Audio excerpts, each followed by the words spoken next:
Bien, bonjour à tous. Merci beaucoup de votre participation. Merci à Finance Innovation. Nous sommes très heureux d'accueillir ce matin, avec tous les propos introductifs qui ont été faits, un tel panel. Donc j'espère, comme cela a été dit, que les propos seront à la fois rassurants, mais néanmoins empiriquement vérifiés, parce qu'il est important, certes, de rester optimiste, mais de savoir précisément de quoi l'on parle. Alors, j'ai vraiment le plaisir d'accueillir aujourd'hui différentes personnes qui vont toutes, par leur expérience et leur expertise, pouvoir vous éclairer dans cet environnement. Je ne vais pas être long parce qu'on n'a pas beaucoup le temps, qui a été déjà décrit très bien par Alain Papias, hautement incertain. Alors, incertain, ça ne veut pas dire qu'il faut avoir peur, mais il faut être beaucoup plus vigilant que, évidemment, d'habitude. Alors, je vais commencer par la gauche. Donc, Guillaume Échaud de Maison, qui fait la Tech Venture Capital chez C-Venture. Ensuite, Adrien Choquet, qui est partenaire tech et M&A et fundraising dans la banque au Tingre. Ensuite, Delphine Monti, qui est présidente et CEO de FinWage, donc une fintech dont on reparlera. Et enfin, Fabien Monsalier, directeur de l'innovation à la Banque Postale, mais aussi directeur général de 115K, dont on reparlera en tant qu'incubateur start-up. Voilà, alors peut-être...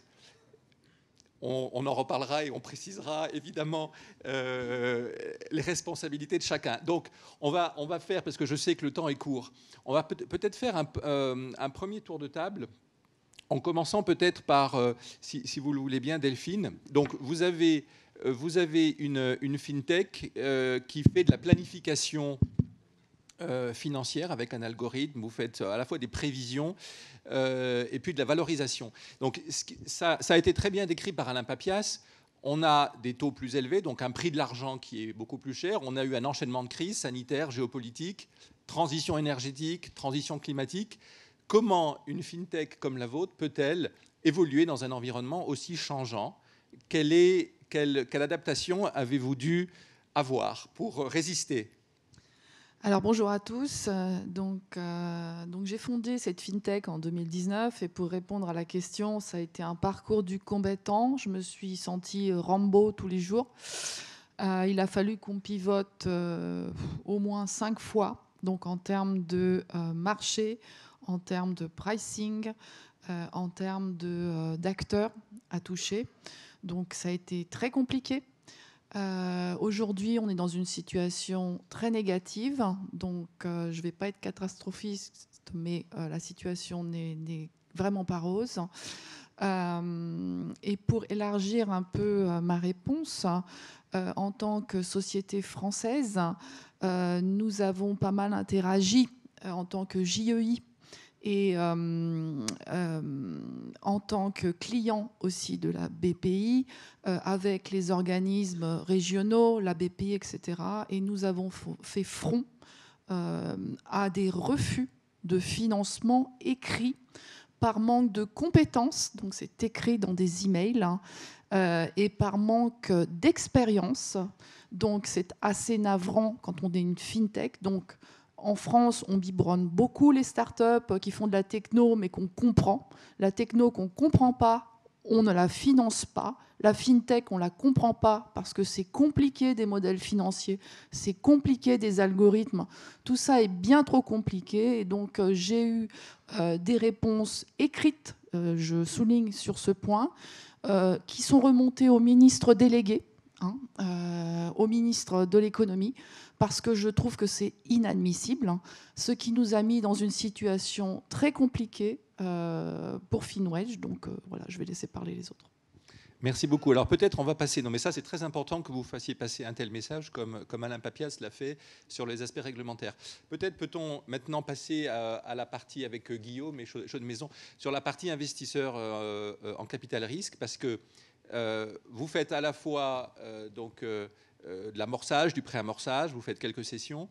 Comment évoluez-vous, comment naviguez-vous dans cet environnement à ce point changeant, surprenamment sans doute volatile? Quelle est la recette de votre succès?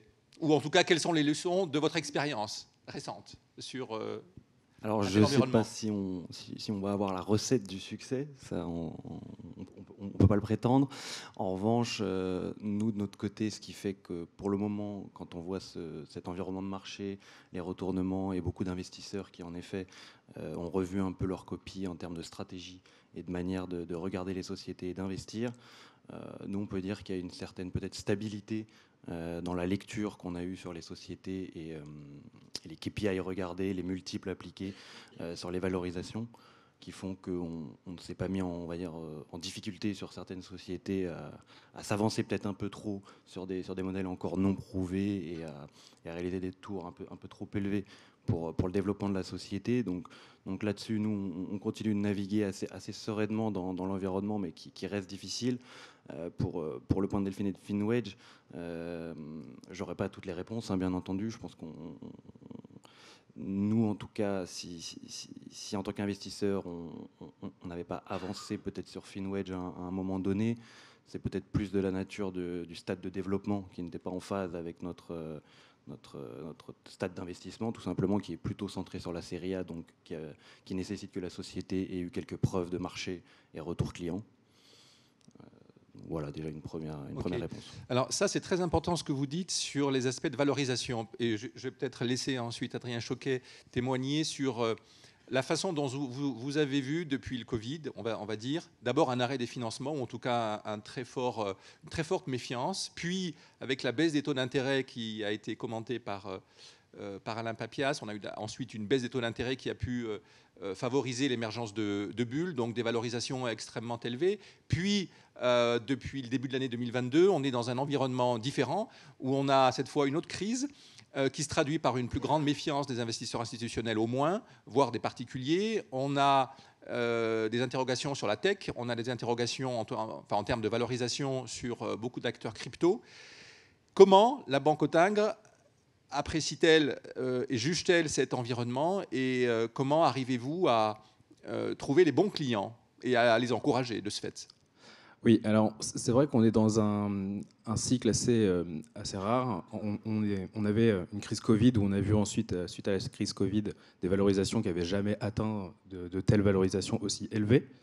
Puis un retournement de marché très très brutal qui a commencé par les États-Unis avec la chute des valeurs tech au Nasdaq.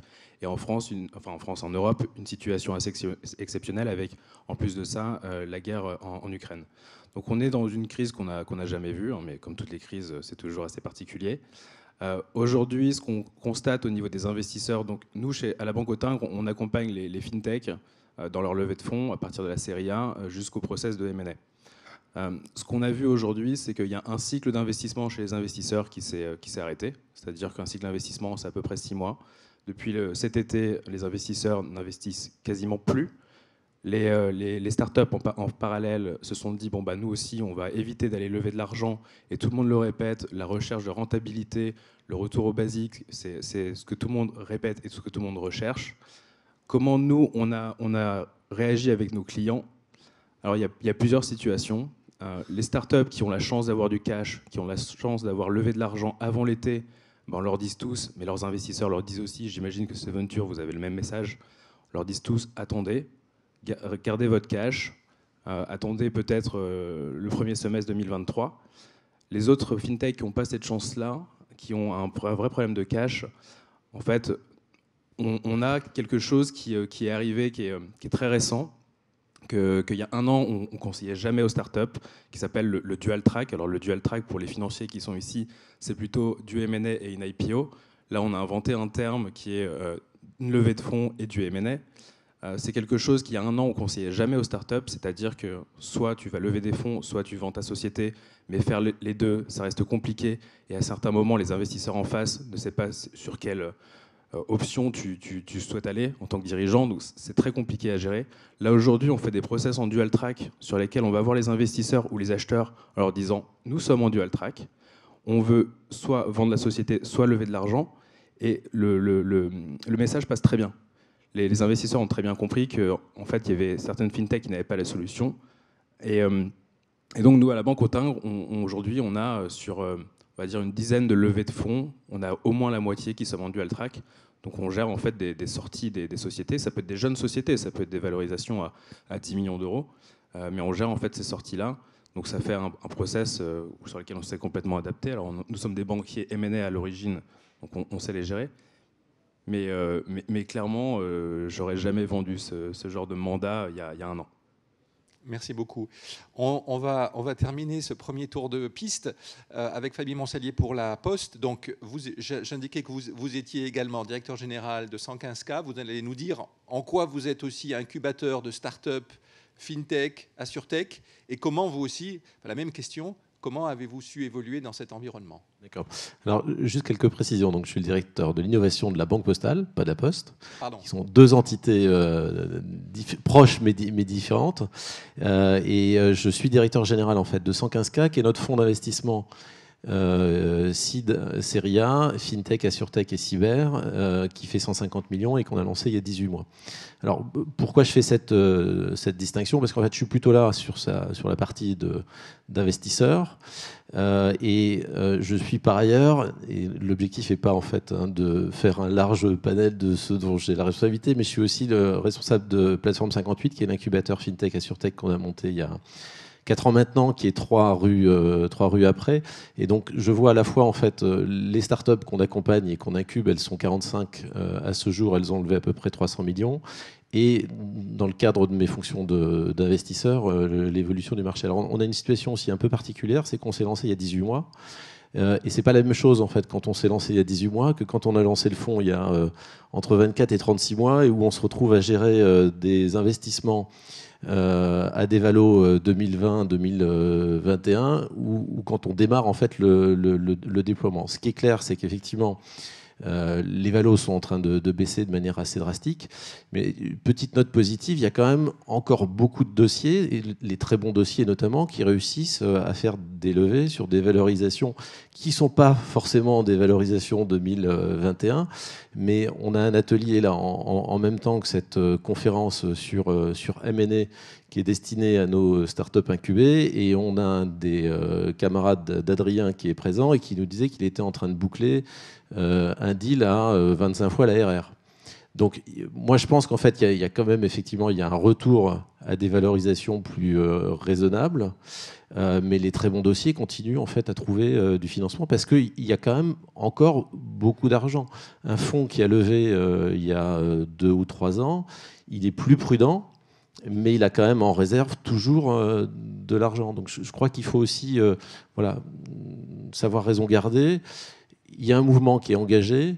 C'est pas encore la Lali. Donc voilà, j'ai encore. Enfin, moi, je vois plutôt avec optimisme les prochaines années.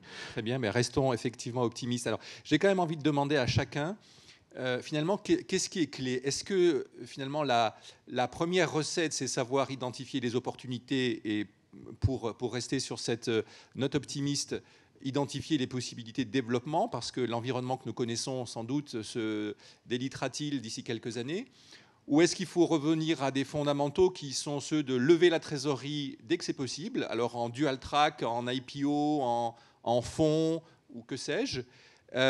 Faut-il aussi peut-être vous essayer et nous essayer pour la place de Paris à faire certaines recommandations? Vous en avez faites, Delphine, pour ce qui concerne la BPI, pour la réglementation, pour comparer la situation française européenne par rapport à ce qu'on voit sur d'autres continents. Comment jugez-vous la situation nationale ou locale, selon votre prisme, par rapport à ce que vous avez pu observer ailleurs? Écoutez, donc j'ai participé au salon FinTech à Singapour, qui était vraiment, je conseille vivement d'y participer au FinTech. Tout le beau linge de la FinTech mondiale était là. Et j'ai participé aussi à des conférences faites avec les banques centrales australiennes, philippines, enfin plutôt asiatiques. Et en fait, ce qu'on voit, c'est qu'il y a un formidable élan d'innovation technologique, très complexe encore une fois. Donc, est-ce qu'en France, on va le comprendre? Je ne sais pas. Qui est sur la blockchain et le Web 3 et une emprise géopolitique de la Chine sur la base de ces technos. Donc il ne faut vraiment pas se fourvoyer, nous, en tant que Français, sur l'avenir et sur le côté positif de la blockchain. Il faut faire attention parce que nous, l'Europe, on est tout petit dans le globe. Donc on a cette espèce de mouvement mondial qui est très enthousiasmant, je dois dire. C'est très, ça donne beaucoup. Quand on est entrepreneur, ça donne vraiment envie de continuer à innover, mais en techno. Parce que tout à l'heure, j'entendais parler d'innovation. Attention qu'il y a l'innovation d'usage et il y a l'innovation techno. Peut-être que l'innovation techno, c'est une marche en plus. L'innovation d'usage, on les a vues. Même, j'imagine que les investisseurs savent mieux que moi. C'est pas forcément ce qu'il y a de plus kiffant, comme dirait la nouvelle génération.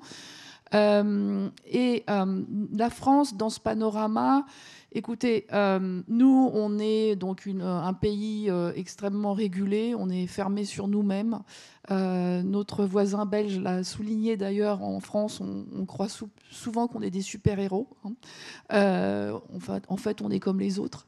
Ce que j'ai vu par rapport à nos amis à Singapour, c'est qu'on est très fort au niveau technologique en France. On a vraiment une carte à jouer, mais il faut faire attention aux pièges géopolitiques parce qu'on a des vrais défis devant nous au niveau mondial. Et je pense qu'il ne faut justement pas attendre la BPI pour innover. Nous, on a aussi un contrat avec le CNRS. Il faut aussi aller voir ailleurs. Et puis, ce qu'il ne faut vraiment pas perdre comme objectif, c'est le contexte macroéconomique. Je pense que le fait qu'on ait une surchauffe au niveau de l'inflation et qu'on ait des pressions sur les taux d'intérêt, c'est peut-être pas la question, mais on a quand même des messages qui viennent des États-Unis par le biais de la Fed et de Goldman Sachs qui nous dit qu'il va y avoir donc une correction de 27% sur les marchés mondiaux. C'est peut-être pas très non plus positif, mais notre carte à jouer en tant que Français, avec des technos comme celle de FinWedge, où justement on travaille sur la data, où on va utiliser des algorithmes pour aider les décideurs à mieux voir dans le brouillard qu'est-ce qu'ils vont pouvoir prendre comme bonne décision dans un contexte inflationniste et dans un contexte où les taux d'intérêt, on va peut-être essayer de les contenir. Je pense que ce genre de solution est très importante. C'est les solutions d'avenir, et je suis d'accord avec le monsieur de la BNP. On a besoin de ces solutions aujourd'hui sur Europlace. Merci beaucoup. Alors c'est sûr que les taux d'intérêt négatifs, c'est fini, même si on en avait parfois encore en zone euro il y a 9 mois. Même en Suisse, même au Japon, c'est fini. Alors peut-être, vous avez évoqué deux termes qui sont très importants. La notion de partenariat et puis aussi la notion d'atout ou de force.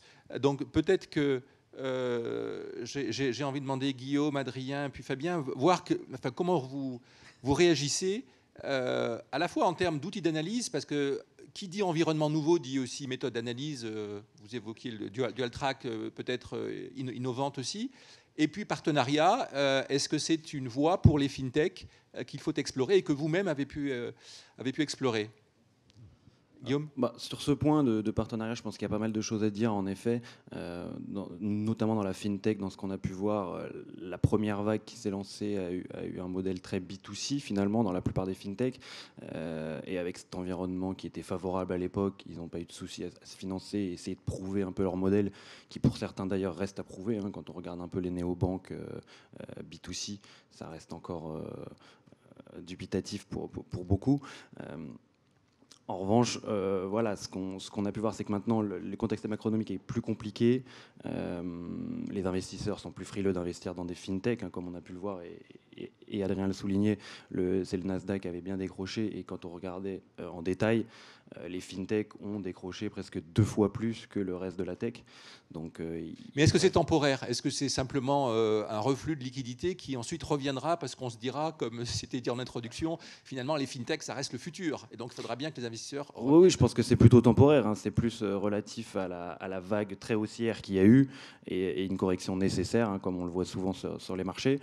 Maintenant, pour ce qui est du partenariat, je pense que ce qui est favorisé, en tout cas du point de vue des investisseurs aujourd'hui, et nous ça a été beaucoup le cas parce qu'on est un investisseur plutôt B2B chez Seventure, donc nous ça ne change pas beaucoup, mais on le voit chez beaucoup d'autres qui étaient plus ouverts et plus larges. Aujourd'hui, dans la FinTech, ce qui est vraiment favorisé, ce sont tous les acteurs qui vont avoir un modèle plutôt B2B, et s'ils étaient B2C, justement faire des partenariats avec d'autres acteurs qui vont permettre de faire du B2B2C finalement. Et là, ça permet de s'appuyer sur des acteurs un peu plus gros qui ont une force de frappe et une assise qui permet à ces entrepreneurs de la FinTech qui ont besoin de se faire une place, de bénéficier un petit peu de cette résonance et notamment de se déployer à moindre coût que d'aller avec ses petits bras faire de la communication à tout va pour essayer de saisir quelques prospects, quelques clients. Fabien, vous voulez réagir pour la Banque Postale alors ? Oui, alors il se trouve que nous, on a annoncé ce matin l'investissement dans une... Alors d'abord, nous, on va continuer à investir. C'est-à-dire que notre fonds, il a vocation à soutenir l'écosystème FinTech, AssureTech et cyber. On ne va pas en fait arrêter. On a une vision qui est une vision long terme parce que par essence, on est evergreen, ce qui n'est pas forcément toujours le cas des fonds d'investissement et dont on prendra le temps.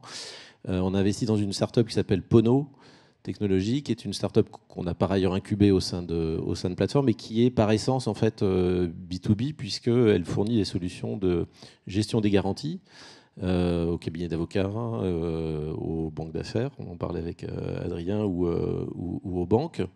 Et je pense qu'il faut voir en fait la question du partenariat et de l'investissement de manière en fait distincte. Et c'est pas une alternative, c'est-à-dire c'est pas parce que je réussis pas à trouver de l'argent auprès de fonds d'investissement qu'il faut que je me tourne en fait vers les corporates pour essayer d'aller chercher en fait du business. Le business model de Pono, il est par essence en fait B2B. Et c'est par ailleurs ça qui nous a intéressés. Et d'ailleurs c'est drôle parce que vous avez beaucoup entendu parler des licornes. En ce moment on parle des cafards. Et donc les cafards en fait c'est des startups qui sont moins visibles, probablement moins shiny pour reprendre un anglicisme, mais qui sont capables en fait de sortir du chiffre d'affaires. Et donc Pono répond bien en fait à cette caractéristique. Alors si Ladislas et Arthur sont dans la salle, ils savent en fait que c'est un terme en fait qui leur a été attribué, mais moi je pense qu'il faut vraiment bien distinguer. C'est-à-dire que toutes les boîtes qui sont B2C, qui éventuellement peuvent pivoter à un moment donné pour faire du B2B, c'est une décision stratégique et elle doit être indépendante de celle du financement. Donc pour que le cafard devienne licorne, ou il peut rester cafard d'ailleurs, il faut à la fois du B2C, du B2B et quoi d'autre ? Un peu de chance ou, ouais, je pense qu'il faut du temps.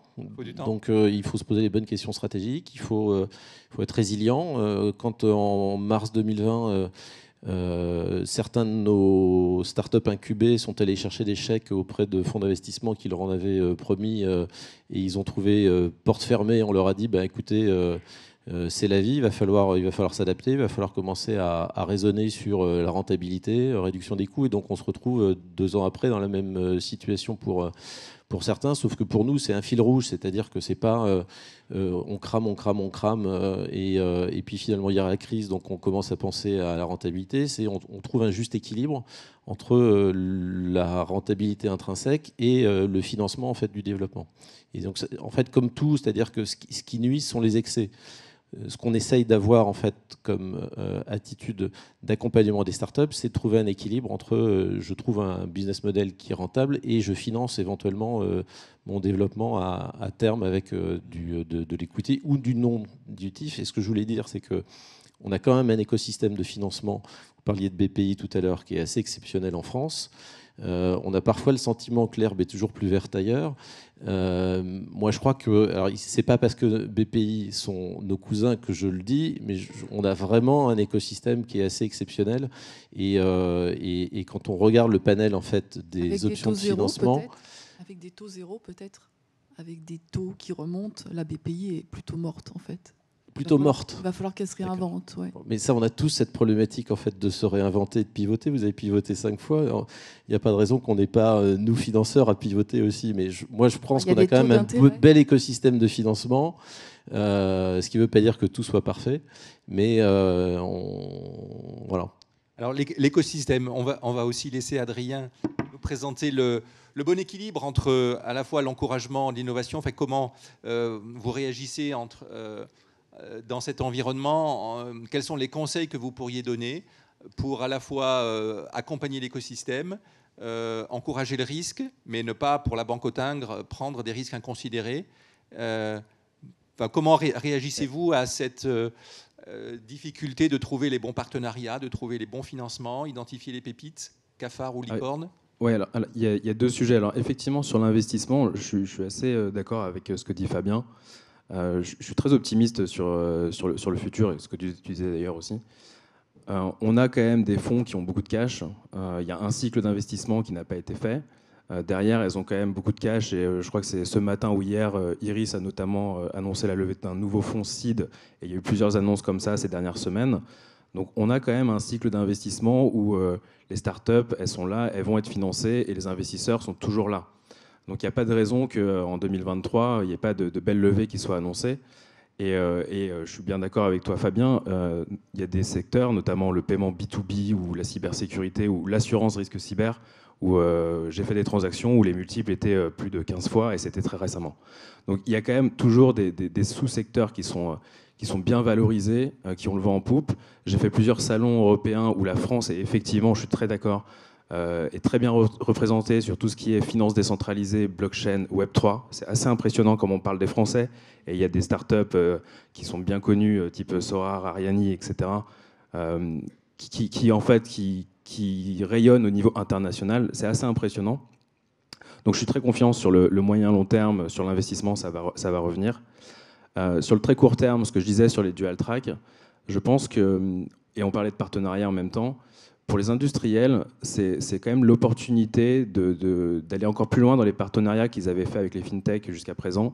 Aujourd'hui, vous avez quand même des sociétés, des fintechs, qui ont une valeur intrinsèque qui n'a pas changé, qui ont des équipes de qualité, qui ont des flexibilités et une vision sur des produits que vous n'avez pas forcément ou que vous allez prendre du temps à mettre en place. Et c'est peut-être l'occasion de regarder ces sujets-là via l'angle M&A. L'acquisition, c'est pas évident et ça prend du temps chez vous, mais aujourd'hui, vous avez vraiment des sociétés qui ont une valeur intrinsèque qui n'a pas changé.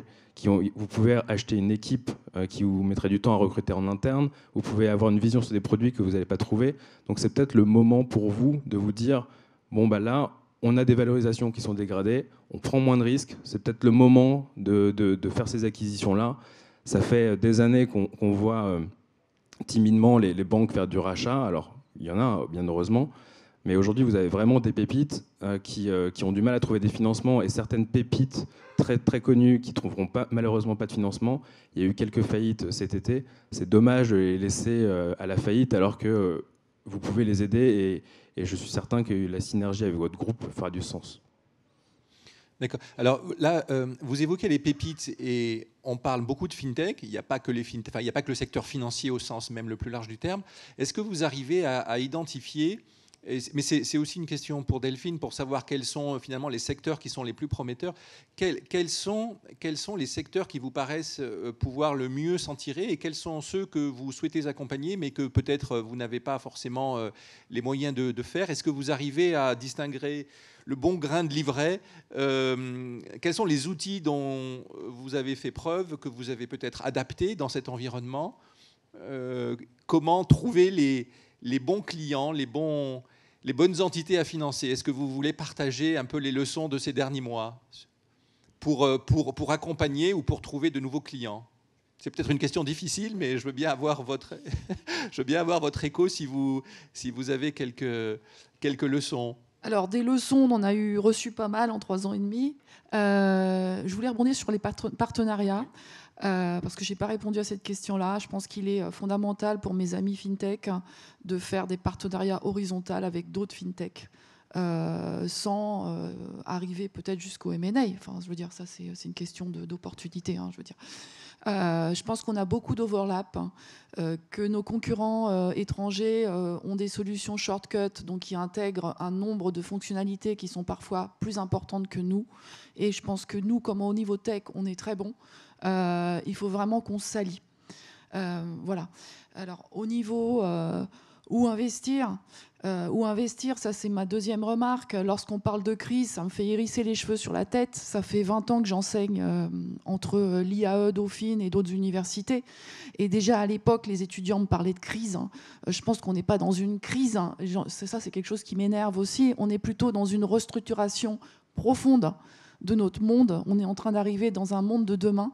Et justement, on a peu de visibilité sur les secteurs de demain. Et moi, je vois beaucoup personnellement, alors je ne sais pas si c'est rationnel, irrationnel, tout ce qui est blockchain, Web3, qui va en fait désintermédier pas mal d'acteurs, rendre les échanges beaucoup plus fluides et beaucoup plus transparents. Je pense que l'avenir, c'est tous les secteurs qui travaillent sur la transparence, où on peut se rendre compte des coûts cachés et qui vont quelque part résoudre beaucoup de problématiques, qu'elles soient B2B ou B2C. Tout simplement. Oui, vous avez tous signalé la force de l'écosystème français, notamment par rapport à l'image que la France peut représenter, véhiculer à l'étranger. Finalement, comment l'entretenir, comment la valoriser ? Est-ce que c'est, comme disait Delphine, en misant sur la DeFi, sur le Web3, sur la blockchain et toutes ces applications, tous les cas d'usage de la finance numérique ? Est-ce que c'est, en termes de transparence que vous évoquiez, aller vers cet aspect-là des choses et être peut-être plus tourné que ça n'a été le cas récemment vers la transition environnementale, le fameux ESG dont on parlait en introduction. Quelles sont les recettes, notamment peut-être pour les startups, fintech, insurtech que vous représentez ou que vous connaissez bien, Fabien ? Qu'est-ce que vous en pensez de cet avenir ?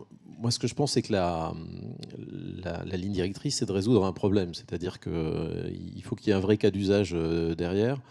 Et il faut probablement essayer de sortir des effets de mode qui sont pendant 10 ans, on va dire la blockchain, pendant 10 ans, on va dire l'IA, et puis finalement, ça devient des buzzwords. Et quand les startups viennent, si elles n'ont pas coché les 3 cases du mot à la mode, en fait, elles ont le sentiment de ne pas avoir fait le travail. Donc, moi, je crois vraiment que oui, effectivement, il y a beaucoup de sujets crypto en ce moment. Oui, effectivement, il y a beaucoup de sujets blockchain, mais ça, c'est plutôt l'illustration en fait d'un mouvement. Ça ne veut pas dire que on va forcément financer toutes les boîtes qui sont IA, toutes les boîtes qui sont crypto. Et donc, le vrai sujet, c'est quoi le cas d'usage derrière ? C'est quoi l'enjeu stratégique que ça peut avoir vis-à-vis d'acteurs. Et pour rebondir sur ce que vous disiez sur l'horizontalité entre les startups, il ne faut effectivement pas exclure la possibilité de s'allier, parce que parfois, ça me rappelle une phrase des Beatles qui disait pris individuellement, on n'est pas très bon, mais alors quand on est ensemble, on est imbattable. Voilà. Et je pense à une startup qui était une des premières qu'on a accompagnée, qui s'appelle PixPay, et qui a annoncé il y a quelques mois son rapprochement avec GoHenry, qui est le leader anglais des néobanques pour A2. Et on en discutait avec Benoît tout à l'heure. Leur sentiment, c'est qu'ils sont plus forts en fait ensemble qu'ils ne l'auraient été séparément, et c'est ça qui a présidé en fait au rapprochement entre les deux. Donc l'effet synergie. Je ne sais pas, Adrien, si vous partagez cette analyse et si vous aussi cherchez des alliances avec d'autres investisseurs, ou est-ce qu'il y a assez de capital développement en France ? Comment pouvez-vous naviguer seul ou plutôt en équipe aussi, comme le disait Fabien ? Alors mes clients. Oui. Oui, mais mes clients regardent aussi. Alors navré, j'ai toujours cet angle M&A. Mais en fait, ce qu'on voit qui est intéressant, c'est que les startups commencent à avoir des fintechs qui ont des tailles assez importantes, typiquement un WeFox en Allemagne ou même en France un Conto, qui commencent à pouvoir faire des partenariats et des acquisitions via un échange d'actions, qui est assez simple pour eux puisqu'il n'y a pas de cash de sortie. Et on le voit, un Conto a racheté Penta en Allemagne. Donc ils commencent à se rapprocher entre elles et ils commencent à avoir un mouvement de rapprochement avec les fintechs. C'est intéressant. Il y en a encore assez peu. Ce que je vois moi, c'est qu'il y a beaucoup d'équipes de licornes, que ce soit des licornes françaises ou autres, qui ont des équipes en interne qui regardent ces sujets-là. Elles n'ont pas forcément fait d'annonce, mais il y a beaucoup de dossiers qui passent et elles le regardent. Donc ça fait un acteur supplémentaire dans la consolidation. Et il y a certains secteurs qui sont assez matures. Je pense, je l'ai dit tout à l'heure, mais le paiement B2B qui est très mature, où on voit gros mouvements de consolidation. Donc c'est vraiment des startups, des fintechs qui fusionnent ou qui font des partenariats avec d'autres concurrents. Mais ça fait quelques années qu'on le voit, et là, ça s'est accéléré en un an. Ouais. Alors, merci. Peut-être, compte tenu du programme, peut-être une dernière question pour chacun, si vous voulez peut-être réagir. Ce serait, parce qu'on parlait peut-être, non pas de crise, mais de consolidation, restructuration, comme disait Delphine. Comment, imaginons que ce qui nous arrive, cet environnement soit beaucoup plus stabilisé au cours des prochains mois, envisagez-vous votre rôle sur le moyen terme? Est-ce qu'il y a certains des changements que nous avons connus ces derniers mois qui vous paraissent pérennes? Ou est-ce qu'on ne sera pas dans une nouvelle normalité, un new normal, mais quelque chose qui reviendra à ce qu'on avait jusqu'à la fin 2019 avant le Covid? Est-ce qu'il y a des acquis qui vous paraissent positifs et d'autres d'autres que vous souhaiteriez enterrer? Est-ce que ces différentes crises vous ont donné des leçons définitives? C'est peut-être une question là aussi un peu délicate, mais est-ce que vous vous êtes sorti plus fort de cet environnement? Chacune. Pour commencer, je pense tout d'abord, Olivier, je pense qu'en effet, on reviendra sur une période plus stable comme on a pu connaître avant la crise Covid, sans retrouver peut-être les hauteurs qu'on a pu voir en 2021, et notamment sur la FinTech. Mais ce que je trouve intéressant et ce que je partage avec Fabien, c'est notamment dans tout ce qu'on pousse les sociétés pour se structurer et avancer, c'est de vraiment viser des choses qui s'engagent sur la durée, qui sont sur des business models vraiment qui se prouvent et qui vont pouvoir tenir sur la durée, et notamment de ne pas vouloir aller trop vite, parce que ce qu'on a pu voir ces dernières années, et notamment avec le Covid, c'est donc plein de business models nouveaux sur des usages non validés ou qui étaient pour une période un peu exceptionnelle, qui étaient temporaires. Et donc là, on peut penser notamment toutes les sociétés qui se sont mises, par exemple, dans le quick commerce. On sort de la fintech, mais toutes les sociétés qui étaient dans ce domaine-là ont connu une ascension fulgurante en 2 ans. Et puis finalement, étant donné que le Covid s'est tassé, les usages sont repartis un peu plus à la normale, et tout ce qui avait été créé pendant cette durée-là est un peu disparu. Donc finalement, ces modèles-là n'ont pas tenu dans la durée. Et on avait eu notamment une accélération qui avait été, je pense, un peu trop rapide. Donc des structurations un peu bancales à l'intérieur de ces sociétés qui a fait que ça implose un peu et besoin de nettoyer un peu derrière. Donc nous, je pense que les leçons et ce qu'on va proposer aux sociétés, mais ce qu'on fait déjà depuis pas mal de temps, c'est toujours de préconiser une structuration saine de la société, de prendre son temps, donc bien sûr de ne pas aller trop lentement, mais en tout cas de ne pas vouloir aller à toute vitesse. C'est pour essayer de devenir le champion dès le lendemain, et voilà, de lever ce qui est nécessaire pour son développement actuel, de prendre le temps de structurer ses équipes avec les profils nécessaires, et d'avoir vraiment la structuration qui fait que la société va pouvoir passer à la prochaine étape sereinement, sans trop de difficultés. Je ne sais pas, Delphine, vous qui représentez, alors vous n'avez pas implosé, et heureusement, comme pour reprendre le terme de Guillaume, comment avez-vous fait face, et quel sera votre mode d'atterrissage, si vous pouvez l'imaginer? En fait, je suis assez d'accord avec Guillaume. Je pense que le gros challenge d'aujourd'hui et de demain, c'est vraiment les équipes. C'est ce que disait aussi Adrien tout à l'heure. Je pense que travailler sur la robustesse d'une équipe, il ne faut pas oublier que dans la FinTech, il y a des financiers, il y a des techs. Les financiers et les techs, ils ne parlent pas la même langue. Je le vis tous les jours, donc ils se battent sans arrêt. Il faut un arbitre au milieu de l'entreprise, et pour justement pouvoir passer ces steps de façon sereine, il faut réussir à avoir une équipe qui soit soudée et qui soit capable d'affronter les challenges de demain. Voilà. Ok. Adrien, Fabien, un mot de conclusion également sur l'après, sur le futur que vous voyez. Est-ce qu'il y a des changements définitifs ou pas? Je pense qu'il y a eu une correction. L'inflation et la remontée des taux, ça va être dans la durée. Donc on a des valorisations qu'on ne va pas retrouver. Ça, on en est certain. Il y a des secteurs comme le Buy Now Pay Later, par exemple, où ils ont été fortement impactés. On ne retrouvera jamais les valorisations qu'on a trouvées en 2021. Donc là, ça va s'inscrire dans la durée.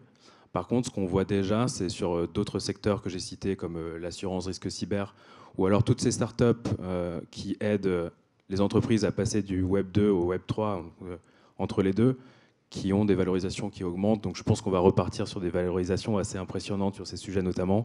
Donc moi je revois une année 2023 plutôt très positive sur certains secteurs et avec des valorisations qui vont revenir à des valorisations assez impressionnantes comme on a eu dans le passé. Merci Fabien. Oui, alors moi je dirais que 2021 c'est quand même une anomalie. Il va falloir que chacun se dise en fait que c'est une anomalie et c'est un peu comme une forme de drogue, c'est-à-dire que c'est difficile de s'en passer, de passer d'un modèle un peu addictif où les entrepreneurs se disent mais en 18 mois je deviens milliardaire mais finalement monter une boîte ça prend du temps. C'est compliqué et donc ça je pense que ça va quand même être la vraie normalité, mais qui était la normalité des années précédentes, mais qu'on oublie effectivement assez vite. Et je pense qu'il y a un élément en fait qu'on n'a pas cité, qu'il faut probablement pas oublier, c'est l'aspect réglementaire. Il y a pas mal de boîtes aussi qui sont peut-être un peu trop affranchies du volet réglementaire.